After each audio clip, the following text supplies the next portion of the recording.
Hello guys, once again welcome to KV Academy in search of incredibles. I hope आपकी तैयारी बहुत ही अच्छी चल रही होगी। और ये वीडियो आपके लिए बहुत ही ज़्यादा स्पेशल होने वाला है, क्योंकि हम जो ऑयल इंडिया लिमिटेड पीसीएम और आईटीआई का तैयारी कर रहे हैं, उसमें इससे पहले जिन्होंने भी प्रीवियस ईयर पेपर दिया है, पीवाईक्यू पेपर्स जिन्होंने दिया है उन्हें पता होगा। जो एग्जाम में बैठे हैं सब लोग नहीं बताते, बट ये फैक्ट है कि आपका सिर्फ और सिर्फ पीसीएम से रिलेटेड क्वेश्चंस या आईटीआई के ट्रेड से रिलेटेड क्वेश्चंस नहीं रहता। ठीक है, इसमें आपका एप्टीट्यूड, रीजनिंग, इंग्लिश और जीके भी टेस्ट करते हैं।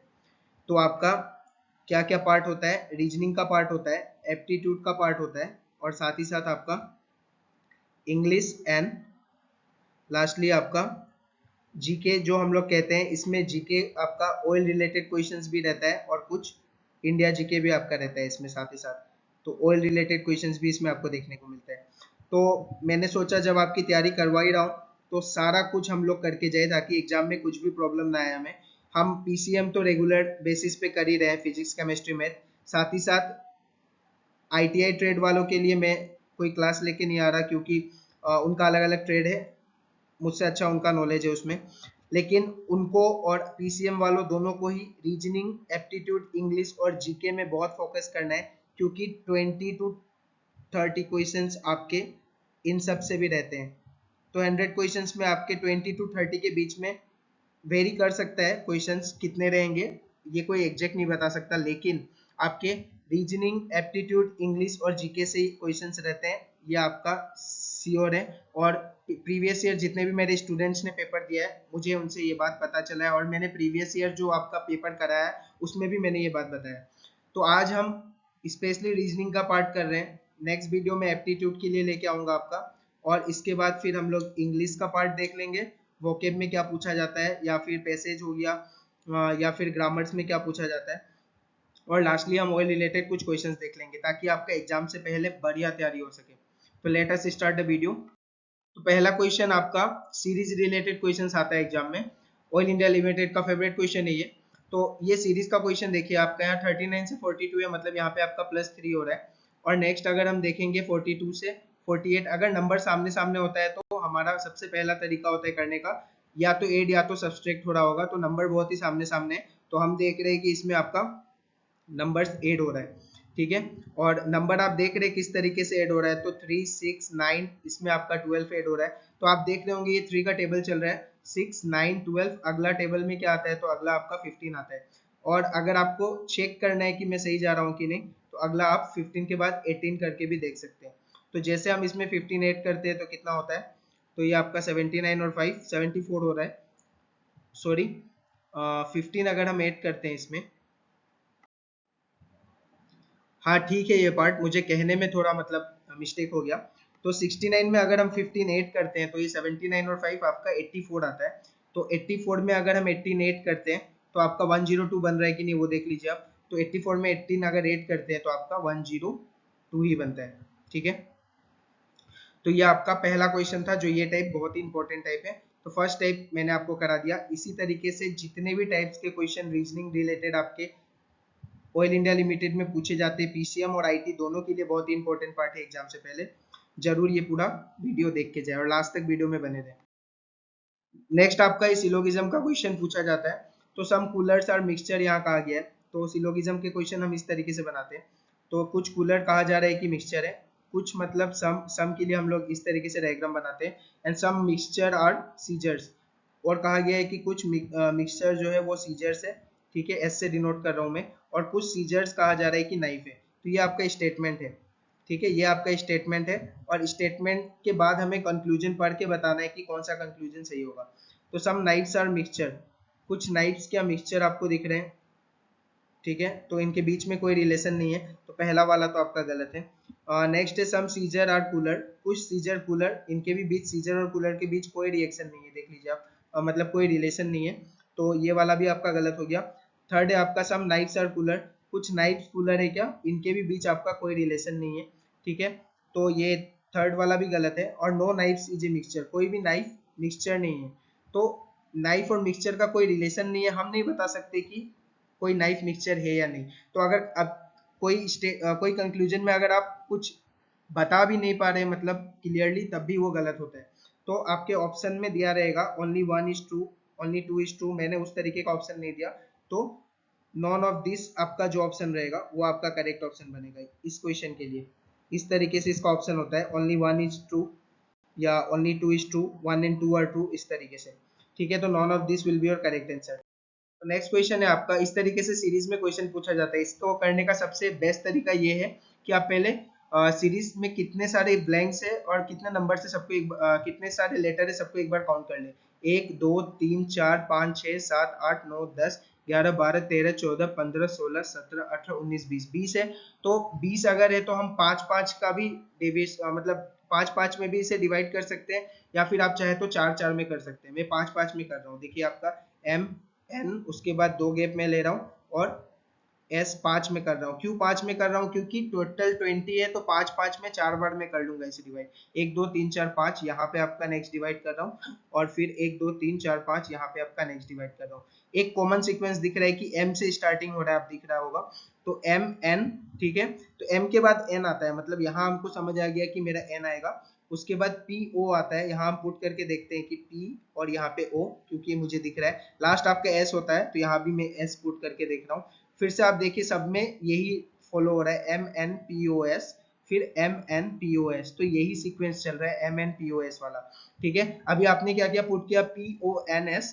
पी ओ एन एस कौन से ऑप्शन में देख लीजिए, P O N S M, P O N S M. ठीक है, तो ये वाले ऑप्शन में भी है, और कहीं नहीं है। देखिए P O N S M P N O, last में है पी एन ओ, तो ऑप्शन नंबर 2 आपका करेक्ट हो जाता है। आई होप आपको ये ट्रिक बहुत ही अच्छा लगा और समझ में आया। क्वेश्चन हम देखते हैं, तो इसमें पूछा गया है कौन से इस ट्रेड में बिलोंग नहीं करता, मतलब इस ग्रुप में कौन बिलोंग नहीं कर रहा है। तो इसका तरीका होता है कि हमें नंबर्स को देख के आइडेंटिफाई करना होता है। देखिए यहाँ पे मैं देख रहा हूँ कि आपका ये 16 और 8 दिया हुआ है, ये सब छोटे नंबर है, और यहाँ वाला नंबर बहुत बड़ा हो जा रहा है अचानक से। तो कुछ इस तरीके से हमें मतलब पता करना है। तो 9 और 5 का अगर मैं डिफरेंस देखूं तो 4 होता है, और अगर 4 का स्क्वायर कर रहे हैं तो आपका पहला नंबर जो कि ये 16 बन रहा है। ये रूल हो सकता है, दूसरे में लगा के देखिए अगर हो रहा है कि नहीं। तो ये 13 और 7 का डिफरेंस कितना होता है आपका, 6 होता है, और 6 का स्क्वायर कितना होता है आपका, 36 होता है। तो ये भी सीक्वेंस फॉलो कर रहा है। लास्टली हम लास्ट नंबर में देखें तो 3 और 2 का डिफरेंस 1 होता है, और 1 का स्क्वायर कितना होता है आपका, 1 ही होता है। तो ये वाला ही रूल फॉलो कर रहा है। लेकिन इसमें अगर आप देखेंगे तो 16 और 8 का डिफरेंस 8 होता है, और अगर हम 8 का स्क्वायर करते हैं तो आता है 64, जो कि आपका सही नहीं है। तो ये वाला ही ऑप्शन है जो ट्रेड में बिलोंग नहीं कर रहा था, तो ये आपका करेक्ट आंसर बनता है। इसमें आपको बताना है कि नेक्स्ट आपका क्या आएगा। जैसे NHT से PEX आ रहा है, KDF से MAJ, तो UMR से नेक्स्ट क्या आएगा। तो इसके लिए आपको लेटर का नंबर याद होना चाहिए, या फिर अगर आपको याद नहीं है तो पेपर मिलते ही आप ABCD के साथ नंबर सब लिख दे, A के साथ 1, B के साथ 2, इस तरीके से। तो ये आपका होता है N14, 14 से P16 जा रहा है, मतलब यहाँ में 2 आपका इंक्रीज हो रहा है। N से P में आपका 2 इंक्रीज हो रहा है। ठीक है, उसके बाद H आपका 8 होता है, और E आपका 5 होता है, तो यहाँ पे -3 हो रहा है, सेकेंड वाले में -3 हो रहा है। और थर्ड वाला अगर हम देखें T से X अगर जाना है, तो T आपका 20 होता है, और X आपका 24 होता है, तो यहाँ +4 हो रहा है। अगर आपको याद है तो अच्छा है, नहीं याद है तो आप उस तरीके से कर सकते हैं।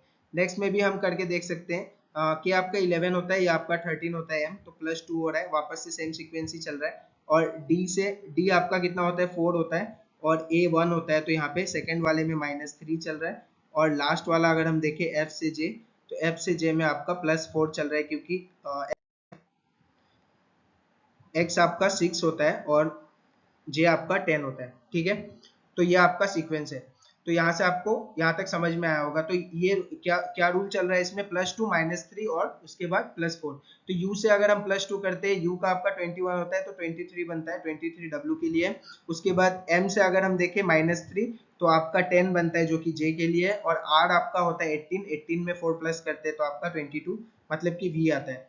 ठीक है, तो अगर आपको याद नहीं है तो मैं फिर से कह रहा हूँ, ABCD के नीचे आप 1 2 3 4 लिख ले, आपके लिए बहुत आसान होगा एग्जाम में।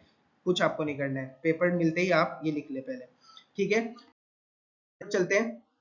नेक्स्ट क्वेश्चन है आपका, ये शायद मेरे प्रीवियस स्लाइड से ये एक क्वेश्चन आ चुका है, जो कि आपका केमिस्ट्री का क्वेश्चन है। Sorry for this. ठीक है, तो हम नेक्स्ट क्वेश्चन करते, चलिए ये भी रिवाइज कर ही लेते हैं साथ में। तो इसका करेक्ट आंसर आपका पोजीशन आइसोमेरिज्म था। ये प्रीवियस वीडियो का है, शायद एक स्लाइड आपका रह गया हो इसमें। नेक्स्ट क्वेश्चन आपका है pick the odd one out. इसमें से ऑड वन आउट आपको बताना है। ऑड वन आउट कैसे बताएंगे, इसमें भी नंबर का बहुत जरूरत पड़ेगा। तो आपका यहाँ पे देखिए आपका G7 होता है और ये आपका कितना होता है 20 होता है T के लिए। अगर आपको याद नहीं है मैं फिर से कह रहा हूँ, कह रहा हूँ कि आप लिख लीजिएगा इसे एग्जाम में जब आपको पेपर मिलेगा। K का 11 होता है, इसका 16 होता है और H का कितना होता है आपका 8 होता है। ठीक है, D का 4, W का 23 और A का 1 होता है और E का आपका 5 है, V का 22 और C का आपका कितना होता है 3 होता है। तो इसमें से ओड वन आउट का मतलब सबसे अलग कौन सा दिख रहा है, तो हमें कुछ रिलेशन होगा जो पता करना है कि क्या रिलेशन चल रहा है इन दोनों में। ठीक है, तो देखते हैं हम लोग इनमें क्या रिलेशन चल रहा है। तो सबसे पहले अगर हम देखें पहले वाले में तो जी, तो देखिए ये बहुत ही अच्छा सीक्वेंस है। आपको इस तरह के क्वेश्चंस ट्रिकी पूछे जाते हैं एग्जाम में। तो सबसे पहले आप देखेंगे तो जी और टी जो है वो आपका दोनों मिलके 27 बना रहे हैं, मतलब ये ऑपोजिट लेटर्स होते हैं। ठीक है, आगे से जितने नंबर पे जी होता है पीछे से उतने नंबर पे टी होता है। तो ये इनका सम आपका जिसका सम 27 होता है वो ऑपोजिट लेटर होते हैं मतलब। ठीक है, ये भी देखिए के और पी ऑपोजिट लेटर है और डी और डब्ल्यू भी ऑपोजिट लेटर है क्योंकि इसका भी सम 27 होता है और ई और वी भी ऑपोजिट लेटर है। तो पहले दो में तो कोई गलती नहीं है, मतलब कोई भी ऑड वन आउट नहीं निकल रहा है आपका। लेकिन फिर हम देखते हैं तो जी और डी में आपका देखेंगे तो डिफरेंस कितना है, 7 और 4 में 3 का डिफरेंस है। ठीक है, फर्स्ट और लास्ट नंबर में कितने का डिफरेंस आ रहा है, 3 का डिफरेंस है। 11 और 8 में भी 3 का डिफरेंस है। 4 और 1 में भी 3 का डिफरेंस है। लेकिन लास्ट वाले नंबर जो है 5 और 3 का डिफरेंस अगर हम करेंगे तो 2 आ रहा है। तो ये आपका सबसे अलग हो रहा है। आपको समझ में आया हो, नहीं तो आप एक बार वीडियो को पॉज करके अच्छे से देखिएगा, धीरे धीरे आपको ये सीक्वेंस समझ में आ जाएगा। पहले ये दो आगे वाले आपके ऑपोजिट लेटर्स हैं। ठीक है, और लास्ट और फर्स्ट में आपका 3 का डिफरेंस ये तीनों में आ रहा है। ठीक है, ये तीनों में 3 का डिफरेंस आ रहा है, पहले 3 में और लास्ट वाले में 2 का डिफरेंस आ रहा है। तो ये आपका ओड वन आउट बनता है। इस तरीके क्वेश्चन आपसे पूछे जाते हैं। तो सारे टाइप के मैं क्वेश्चंस करा रहा हूँ, लास्ट तक वीडियो को देखते रहिए, आपके लिए बहुत ही helpful. Which of the following is a leap year. Leap year में हमें क्या पता रखना है, तो जितने भी ईयर दिए हो उससे मतलब नहीं है, आपको लास्ट 2 डिजिट देखना है। लास्ट 2 डिजिट अगर 4 से डिविजिबल है, ठीक है, लीप ईयर में क्या होता है आपका 4 का डिविजिबिलिटी होना चाहिए लास्ट 2 नंबर्स का। 4 से वो क्या होना चाहिए आपका डिविजिबल होना चाहिए। तो ये बात आपको याद रखना है कि ये लास्ट 2 डिजिट हम सिर्फ देखते हैं, 4 से डिविजिबल है अगर लास्ट 2 डिजिट, तो लास्ट 2 डिजिट इसमें से कौन सा 4 से डिविजिबल है, सिर्फ और सिर्फ आपका 76 ही ऐसा है जो 4 से डिविजिबल है। आपको इस तरीके के क्वेश्चन भी दिए जाते हैं कैलेंडर से। नेक्स्ट है आपका इस तरीके का क्वेश्चन, फिर से आपको देखिए हमें एबीसीडी का नंबरिंग याद होना चाहिए। तो ये क्वेश्चन आपका, मैंने एबीसीडी से रिलेटेड बहुत सारे क्वेश्चन कराए, तो ये क्वेश्चन आपका होमवर्क क्वेश्चन रहेगा क्योंकि सेम टाइप का क्वेश्चन है। आप मुझे बताएंगे कि इसका आंसर क्या होगा और मैं भी देखना चाहता हूँ कि आप कितने सिंसियर है और कितने सिंसियरली वीडियो को फॉलो कर रहे हैं। मैं अपनी तरफ से मेहनत कर रहा हूँ तो आपको भी करना है और इस वीडियो के कमेंट बॉक्स में आपको इसका आंसर जरूर देना है, जितने भी पीसीएम और आईटीआई के स्टूडेंट हैं। नेक्स्ट आपका फिर से मेरा प्रीवियस वीडियो का एक क्वेश्चन आ गया इसमें, sorry for the inconvenience. Next question की ओर चलते हैं। Pointing to Suresha I said she is the daughter of the brother of the son of my wife, how I related to Suresha. तो बहुत ही ट्रिकी क्वेश्चन होता है इस तरीके का, लेकिन हम बहुत ही आसान तरीके से करेंगे इसे। देखिए सबसे पहले पॉइंटिंग टू सुरेशा बोला गया है तो मान लेंगे कोई सुरेशा है। आई सेड मतलब ये हूं मैं मान लेता हूं आई।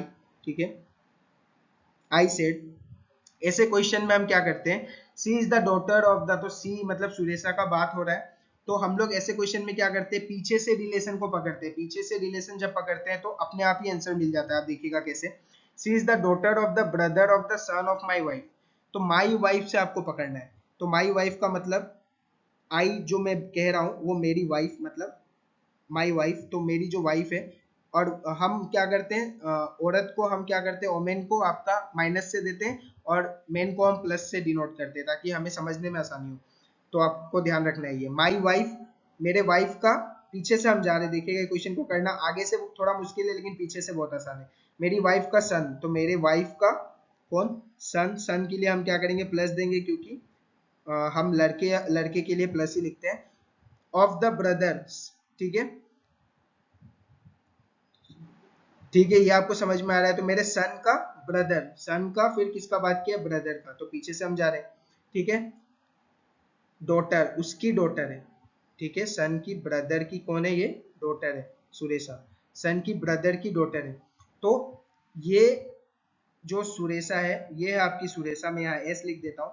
वो आपका आई से कैसे रिलेट करेगी, तो आई से कैसे रिलेट करेगी पूछा है, तो आपको आई का बारे में बताना है, आई क्या लगेगा सुरेशा का। तो ये हो गई सुरेशा, ये सुरेशा के फादर हो गए, और सुरेशा के फादर के जो भाई है उसकी माँ, ठीक है, माँ और उनके हस्बैंड। तो ये देखिए क्या रिलेशन चल रहा है। तो हम लोग देख रहे हैं यहाँ से लेके ये आपका नेक्स्ट जनरेशन, ये नेक्स्ट जनरेशन, तो इनके या तो पापा हो या तो भाई हो, उसके बाद ये उनके पति है। तो ये आपके कौन हुए, तो ये आपकी ग्रैंडफादर हुए। ठीक है, ये ग्रैंडफादर, ये उनके फादर, और उसके बाद नेक्स्ट जनरेशन आता है। तो इस तरीके से ये क्वेश्चन को करना था। मुझे बताने में थोड़ा आपको टाइम लग रहा है, मैं बहुत ही धीरे धीरे बता रहा हूँ क्योंकि आपको समझ में आए क्वेश्चन, नहीं तो ये करने में आपको बहुत ही कम समय लगेगा। देखते हैं, तो ये आपका डिक्शनरी का क्वेश्चन है। एक क्वेश्चन डिक्शनरी रिलेटेड पूछा जाता है कि इनमें से आपको इसे डिक्शनरी में किस तरीके से आप सजाएंगे इसे, जो कि करेक्ट सीक्वेंस बैठेगा। तो देखिए सबसे पहला तो मुझे दिख रहा है यहाँ पे एस एच, आपका एस एच, क्योंकि एस के बाद एच पहले आता है। उसके बाद आपका 6 नंबर जो है आपका एस के बाद पी, क्योंकि टी बाद में आता है आपका, तो एस पी, और पी के बाद ए है, तो ये 6 बनता है, पहले 3 6 बनेगा। तो एक ही ऑप्शन में 3 6 है, डायरेक्ट ऑप्शन नहीं, इसमें भी आपका 3 6 है। ये 4 को मत देखिएगा, ये आपका ऑप्शन के लिए था। ठीक है, तो 3 6 इसमें भी, हम अभी हमें आगे और चेक करना पड़ेगा। 3 6 के बाद हमें पता चल गया कि 5 आएगा। ठीक है, 5 आएगा, 5 भी दोनों ऑप्शन में है। उसके बाद हम देखते हैं अब 4 और 3 में कौन पहले आएगा, एस टी यू दोनों में सही है। यहाँ डी आ रहा है और यहाँ क्या आ रहा है आपका, एफ आ रहा है।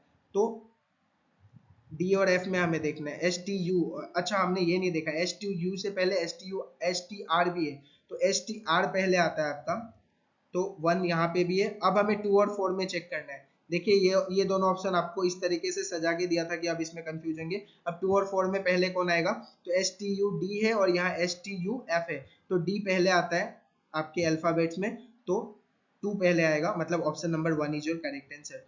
तो ये आज का बेस्ट क्वेश्चन था आपके लिए। ठीक है, आपको अगर वीडियो अच्छा लगा होगा तो ज्यादा से ज्यादा चैनल को लाइक और सब्सक्राइब कीजिए। वीडियो में मुझे अच्छा खासा लाइक चाहिए, इससे मुझे आपकी तरफ से मोटिवेशन मिलता है। और नेक्स्ट वीडियो में हम एप्टीट्यूड का क्वेश्चन करेंगे, उसके बाद मैं इंग्लिश का पार्ट लेके आऊंगा, और लास्टली आपके लिए जीके और साथ में ऑयल रिलेटेड क्वेश्चंस भी लेके आऊंगा। तो मैं सिर्फ ऑयल इंडिया लिमिटेड का तैयारी करा रहा हूँ, ऐसा नहीं कि मैं पीसीएम पढ़ा दिया और हो गया, मुझे पूरा तैयारी करना है, आपका सिलेक्शन चाहिए मुझे। मैं अपनी तरफ से मेहनत कर रहा हूँ, आप भी ज्यादा से ज्यादा प्यार दीजिए इस चैनल को, और ज्यादा से ज्यादा वीडियो को लाइक और शेयर कीजिए। सारे पीसीएम और आईटीआई स्टूडेंट तक ये वीडियो पहुंच जाना चाहिए। Thank you for listening to me, और मिलते हैं अगले क्लास में। Thank you guys.